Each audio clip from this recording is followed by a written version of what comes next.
आप मंदिर मस्जिद पर बात मत करिए, आप हिंदू मुसलमान पर बात, आप फेरन पर बात मत करिए, आप फेरन पर बात मत करिए। हिंदुओं के कारण देश का बेड़ा गर्क हो चुका है, क्योंकि आप लोगों का स्टैंड ही कोई नहीं है। आप सिर्फ जम्मू कश्मीर में हिंदू मुसलमान नहीं, बिल्कुल होगा, बिल्कुल होगा।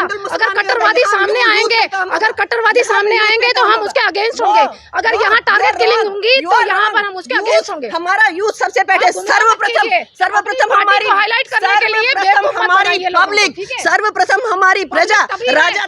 टारगेट देखिए, अब वहाँ पे पहनावा अलग किस्म का है कश्मीर का। वहाँ फिरन डाल के होते हैं, फिरन के अंदर आपने पिस्टल रखी है, क्या रखा है, अब हर एक का फिरन नहीं उतार सकते। लेडीज़ ने हिजाब पहना है, हिजाब के अंदर उसने क्या रखा है, बुर्का डाला हुआ है, उसके अंदर उसने क्या रखा है, ये आप लोग नहीं समझ सकते हैं। तो इसके लिए मैं ये बात ज़रूर कह रही हूँ कि वहाँ के लोकल्स को सामने आना पड़ेगा। वहाँ के लोकल्स को यहाँ अपने घरों के पास क्या गलत एक्टिविटी हो रही है वो देखनी पड़ेगी। समाज में तभी सुधार होगा, ये मिलिटेंट एक्टिविटी तभी रुकेगी।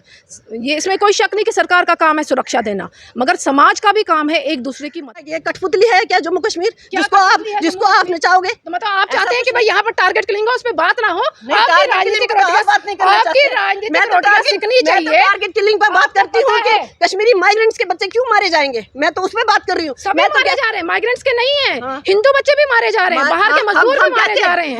आप इसको मत कहिए कश्मीरी माइग्रेंट्स को मारे जा रहे हैं। पहले कश्मीरी पंडितों को पलायन, ये क्यों वहाँ के लोकल से पूछिए। देखिए कश्मीर झंडा फहराने से कुछ नहीं होता लाल चौक में। लोकल से पूछिए कि वो चाहती क्या है। तो वो भी दम नहीं था, मेरे में दम था, मैंने झंडा फहराने से दम दिख गया, झंडा फहराने से दम दिख गया। 4 कदम आगे आ जाएंगी, उससे कुछ नहीं होगा। सुनीता अरोड़ा देखिए आप कि जहाँ है वहीं खड़ी है, आप 4 कदम आगे आ रही है। एक बात मेरी बात, इंडिविजुअल हिम्मत तो क्यों नहीं किया? हम कानून का पालन करते हैं, हम कानून तोड़कर नहीं चलते। किसका कानून तोड़ा? प्रोटोकॉल तोड़ा, मेरा हक है। संविधान, अगर कश्मीरी मुस्लिम्स का आपने कभी पता करने की कोशिश की है, कश्मीरी मुस्लिम कितने मरे? फिर तो वो बेवकूफी है ना। मुसलमान अगर मुसलमान को ही मार रहा है वहाँ पर, फिर वो तो अपनी कौम के ही सगे नहीं है ना भाई। जानकारी आपको भी पूरी नहीं है किस चीज की?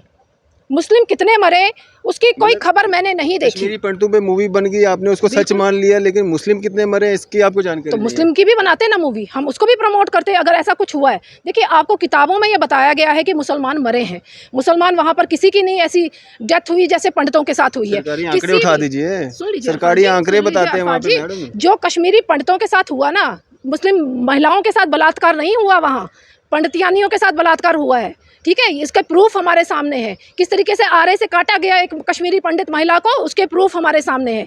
किस मुस्लिम महिला को वहाँ पर मारा गया और उसके बाद माइग्रेंट होकर वो जम्मू में आई। मुझे एक कहानी बता दीजिए ना, मैं आपको 100 कहानियाँ कश्मीरी पंडितों की बताऊंगी। आप देख रहे हैं न्यूज़ सैर इंडिया और मैं हूँ अरफाज अहमद एंग। आज की खास मुलाकात में हमारे साथ 2 मेहमान मौजूद हैं। मेरे दाईं तरफ मौजूद हैं रजनी सेठी जी, spokes person Bharatiya Janata party.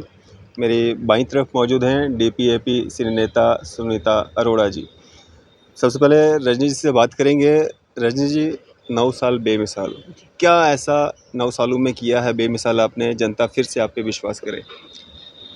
पिछले 2014 से लेकर 2023 तक 9 साल लगातार मोदी जी लोगों के बीच हैं, लोगों के काम हो रहे हैं, देश का नाम इंटरनेशनल लेवल पर हो रहा है।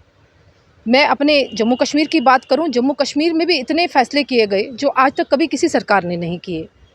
2019 में किस तरीके से 370 का खात्मा किया गया, 35A को ख़त्म किया गया।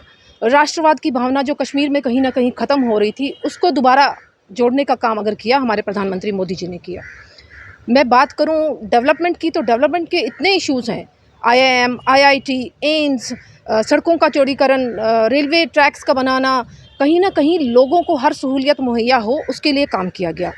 जम्मू कश्मीर भारत का अभिन्न अंग है, वो लगातार हम लोग जब हमारी सरकार नहीं थी तब भी बोल रहे थे, और जब सरकार बनी उसको हमने अमली जामा पहनाया कि जम्मू कश्मीर को भारत से अलग नहीं किया जा सकता।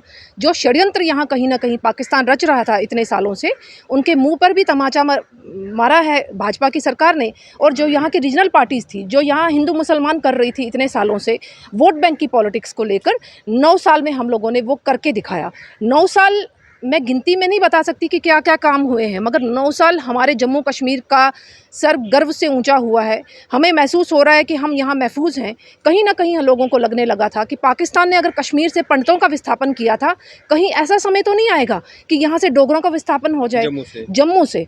तो ये हमें अपने में सिक्योरिटी और कॉन्फिडेंस आना ज़रूर महसूस हुआ मोदी जी के आने के बाद कि 9 साल में मोदी जी ने वो कर दिखाया जो किसी प्रधानमंत्री ने नहीं किया। जी सुनीता जी, 9 साल बेमिसाल भारतीय जनता पार्टी जो है अपनी उपलब्धियां जो है वो गिनवा रही है, कितना सहमत हैं आप रजनी सेठी जी की इस बात से?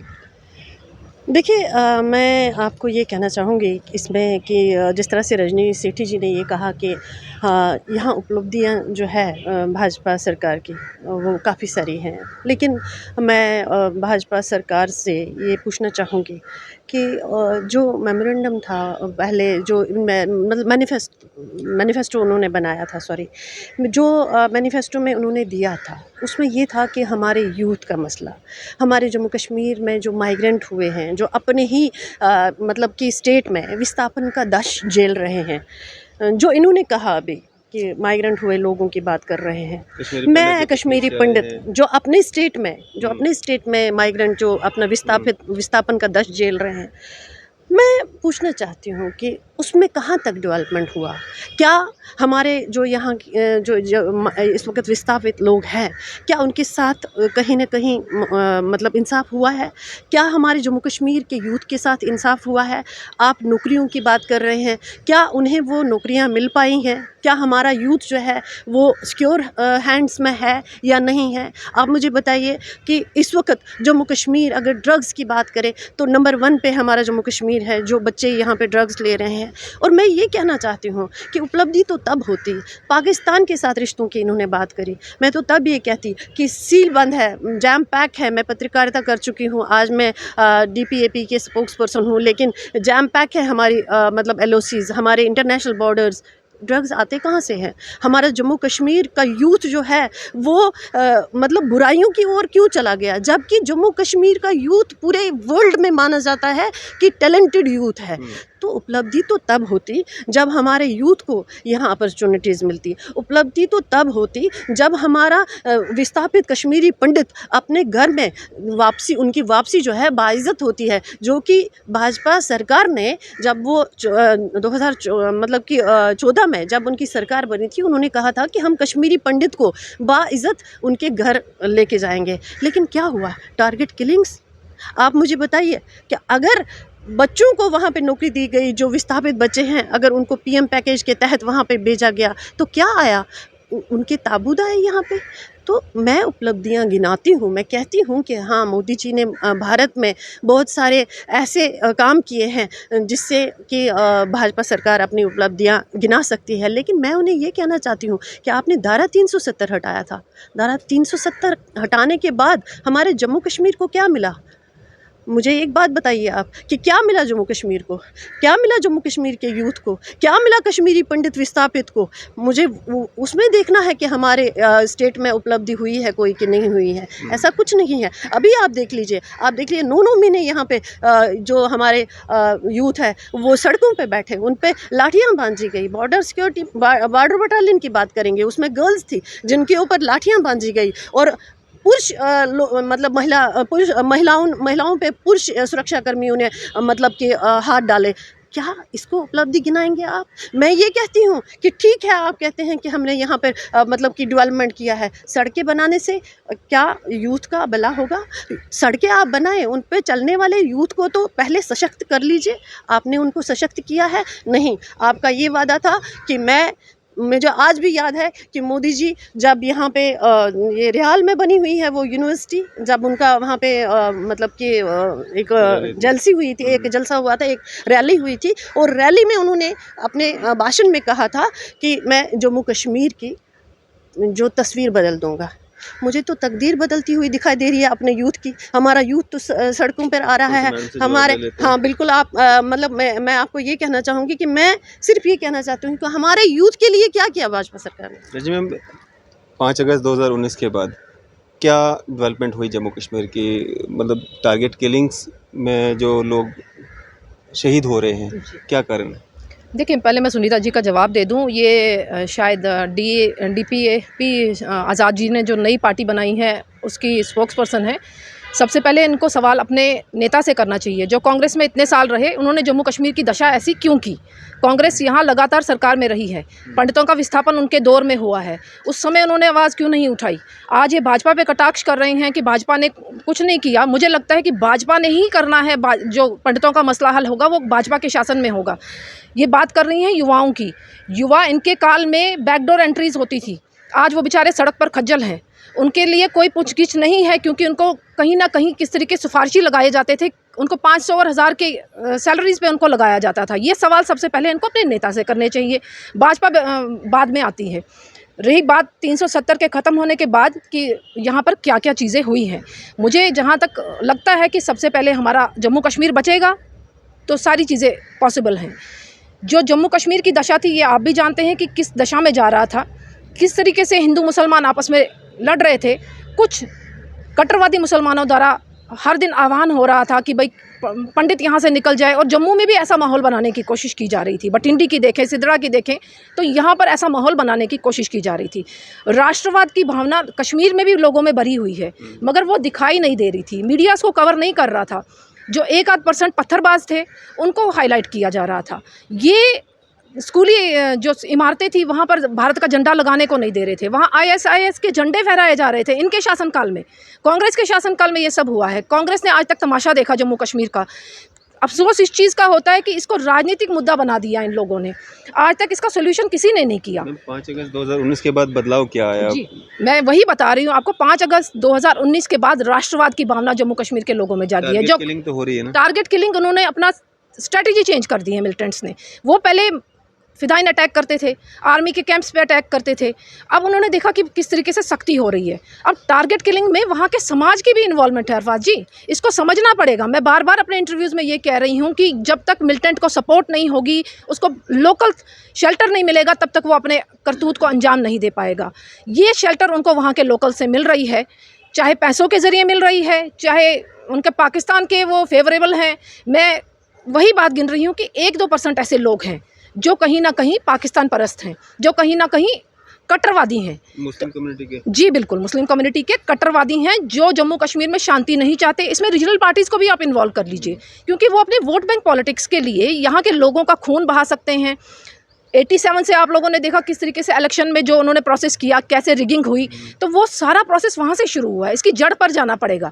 इसको यहाँ पर भाषणबाजी करके हम लोग इसके हल नहीं निकाल सकते। टारगेट किलिंग सरकार भारतीय जनता पार्टी की है, 2014 से लगातार भारतीय जनता पार्टी सेंटर में भी है, JNK में भी है, तो क्या कारण है? ये मिलिटेंट्स अगर यक्का दुक्का रह चुके हैं तो ये जिम्मेवारी किसकी है? क्यों आम शहरियों को जो है निशाना बनने दिया जा रहा है? देखिए, जिम्मेवारी आप कहें कि सरकार की ही है, ऐसा पॉसिबल नहीं है। जिम्मेवारी आपकी भी है, मेरी भी है, सुनीता जी की भी है, सभी आम पब्लिक की है। ये एक सामाजिक इशू, सुरक्षा की जिम्मेवारी बिल्कुल सरकार की होती है। मगर अरफात जी, इस चीज़ को समझिए कि मिलिटेंट वहाँ से टारगेट, देखिए अब वहाँ पे पहनावा अलग किस्म का है कश्मीर का। वहाँ फिरन डाल के होते हैं, फिरन के अंदर आपने पिस्टल रखी है, क्या रखा है, अब हर एक का फिरन नहीं उतार सकते।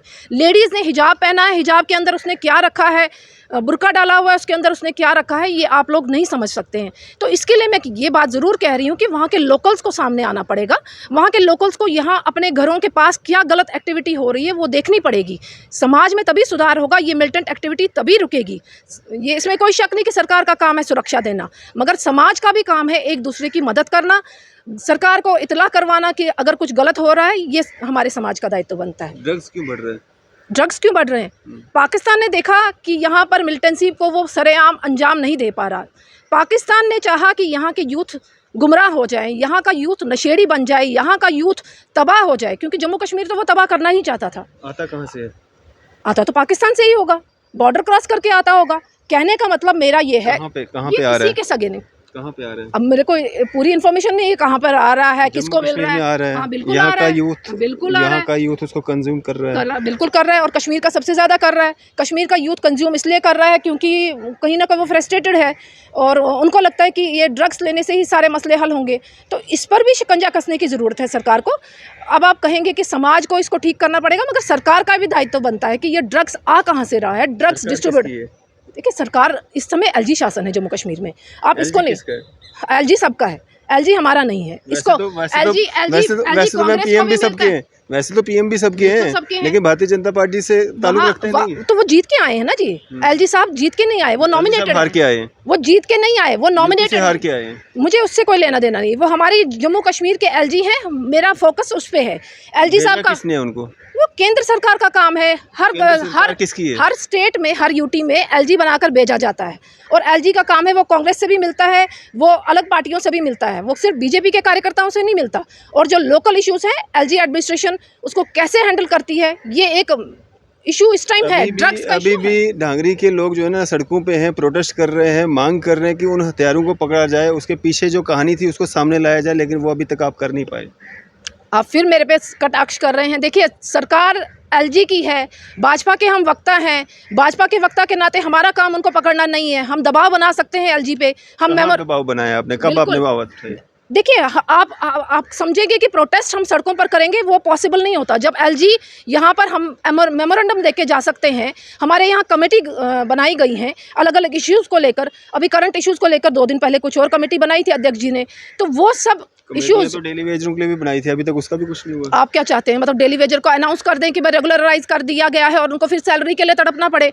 तो आप चाहते हैं कि वन टाइम सोल्यूशन हो उनका? तो केंद्र से आप वादे कर रहे हो उनके लिए, मैनिफेस्टो में आप लिख रहे हो कि हाँ हम आपको सरकार में आते ही पक्का कर देंगे, तो अभी आप बोल रहे हो कि उनको ऐसा कहीं नहीं है कि डेली वेजर्स को बोला गया कि आपको सरकार में आते ही पक्का कर देंगे। उनके इश्यूज बहुत, उधमपुर की रैली में नहीं बोला था 2014? सुनिए, 2014 में बहुत से इश्यूज यहाँ जम्मू कश्मीर में जो अलग अलग इश्यूज से, मेन इशू हमारा 370 को था, जो हमारे शुरुआत में श्यामा प्रसाद मुखर्जी ने जब बलिदान दिया था, उस समय हमारा फोकस वो था।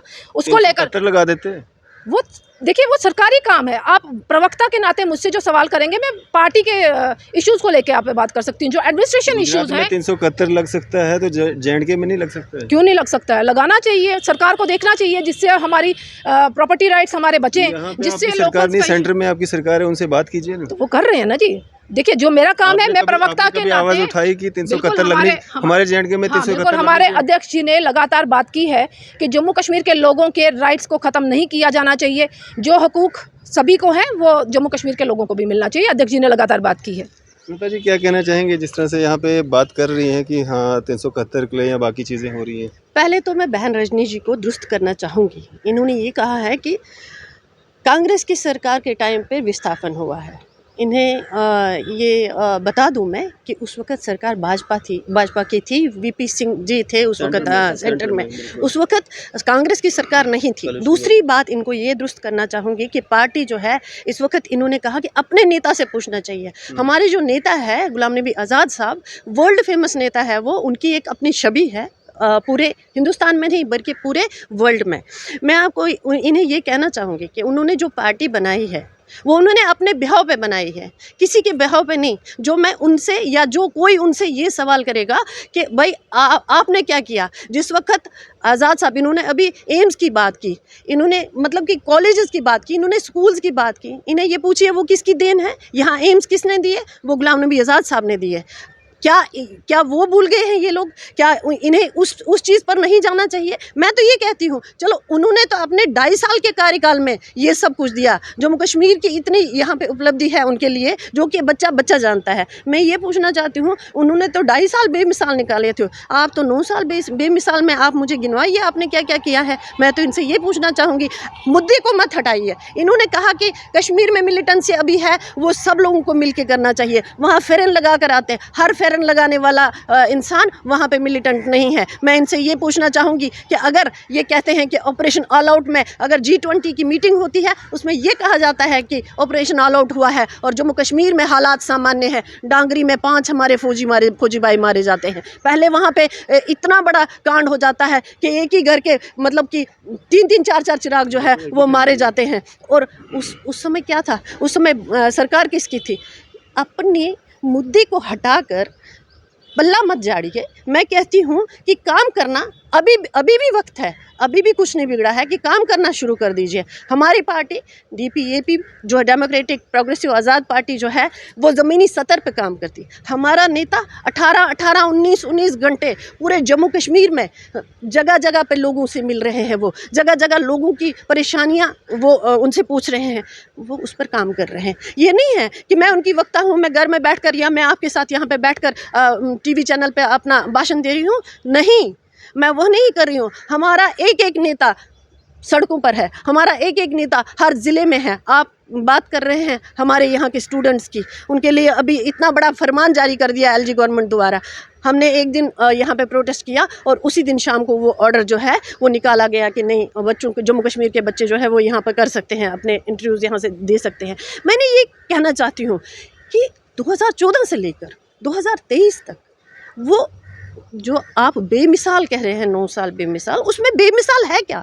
जम्मू कश्मीर के लोगों के लिए क्या बेमिसाल है? आपने 19 के बाद का कहा कि 19 के बाद जी हमने राष्ट्र की भावना कश्मीर में जगाई है। क्या पहले राष्ट्रवाद नहीं था? ये तिरंगे की बात कर रहे हैं। कौन था तिरंगा वहाँ लहराने वाला पहले? सुनीता अरोड़ा, जबकि बुरहान वानी की बरसी हो रही थी उस वक्त सुनीता अरोड़ा ने जाकर वहाँ पर तिरंगा लहराया था। मैं DPAP के आज प्रवक्ता हूँ और मैं कहती हूँ कि हमसे बड़ा राष्ट्रभक्त कोई हो सकता है कि जो बगैर किसी सिक्योरिटी के वहाँ लाल चौक में ललकार रहा था सभी लोगों को। मैं ये कहना चाहती हूँ कि राष्ट्र भावना है, उसको आपने नहीं जगाया है, वो ऑलरेडी है।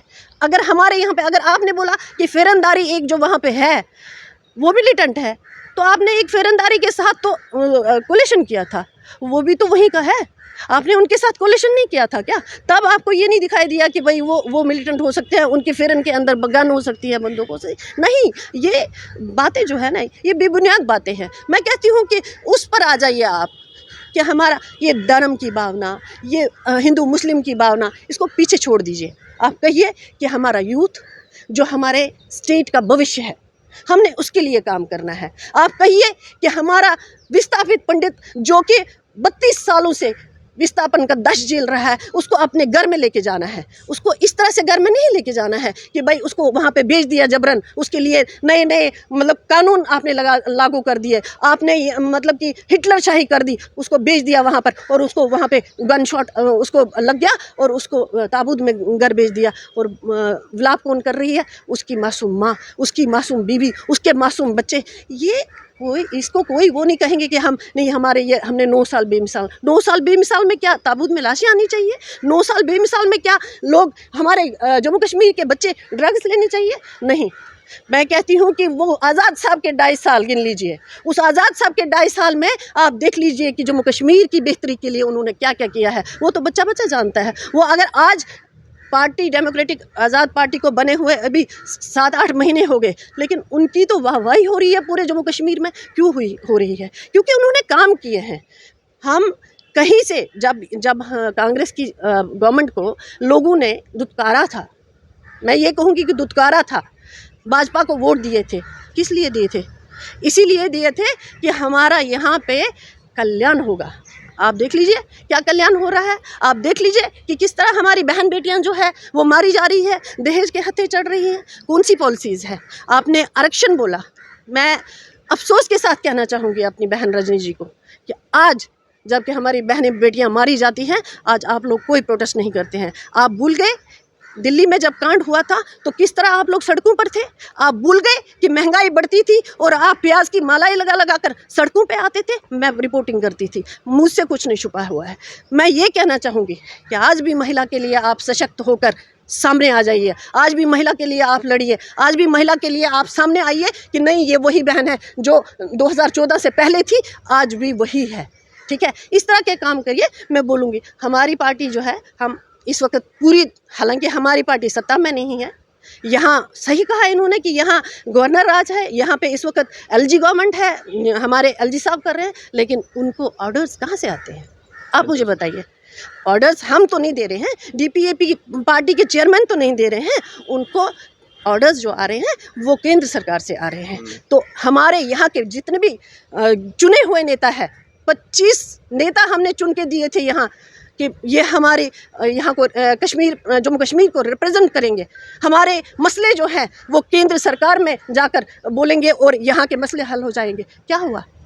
कि कैमरों से छुप के जाना, बात न करना, मीडिया को सही तरह से जवाब न देना, मैं वो नहीं कहती हूँ। आज हम यहाँ पे बैठे हुए हैं, DPAP की मैं प्रवक्ता हूँ, मैं कहती हूँ कि कल अगर हमारी पार्टी से कोई चूक हो जाती है, हम मुँह नहीं छुपाएंगे, हम सामना करेंगे।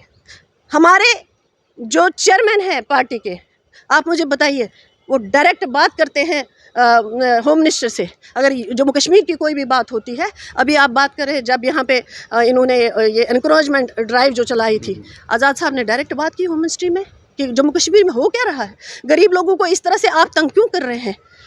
थोड़ी देर के लिए वो शांत हुआ। अब टैक्स की बात करिए आप बोलते हैं कि प्रॉपर्टी टैक्स नहीं। जिनके घर में चूल्हा नहीं जल रहा है, जिन गरीब लोगों के घर में चूल्हा नहीं जल रहा है, वो कहाँ से टैक्स देंगे मेरे भाई? मुझे बताइए आप, क्यों गरीब लोगों के लिए तानाशाही हो रही है? रोज़ नए नए यहाँ पे फरमान जारी हो रहे हैं और जम्मू कश्मीर के लोगों की हालत जो है वो दयनीय की जा रही है। कुछ जवाब ले लेते हैं मैम से। रजनी मैम, क्या आपके इतने सारे सवाल इकट्ठे हो गए आपके लिए? इन्होंने सवाल नहीं खड़े किए, इन्होंने क्लियरिटी की अपनी, इन्होंने अपने नेता की सफाई दी है।